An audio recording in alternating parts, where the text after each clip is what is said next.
சரி கற்பனைசாமி திருவடி போட்டு வணக்கம் போல இன்றைக்கி பார்க்க போகிற பதிவு என்ன பதிவு அப்படின்னு பார்த்தீங்கன்னா சொத்து பிரச்சனை நீங்கள் சொத்து பிரச்சனை அண்ணன் தம்பி பிரச்சனை பங்காளி சண்டை கோர்ட்டு கேஸு இந்த மாதிரி பிரச்சனைகள் நீங்களுக்கு மூலிகை பரிகாரம் அதை பற்றி நம்ம பார்க்கலாம்.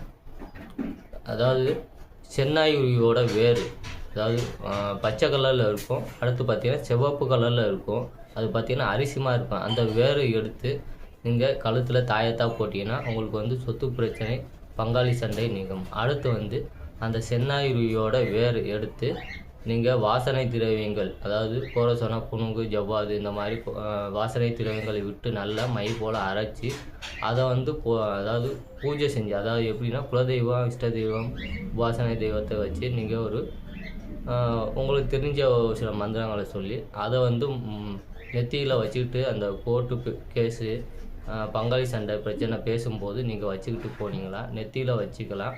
அப்படி இல்லாட்டி வலது புருவத்தில் வச்சுக்கிட்டு போகும்போது உங்களுக்கு கோர்ட்டு கேஸு அண்ணன் தம்பி பங்காளி சண்டை சொத்து சம்மந்த பிரச்சனை நீங்கும். சரி கற்பனைசாமி திருவடி போற்றி. நன்றி, வணக்கம்.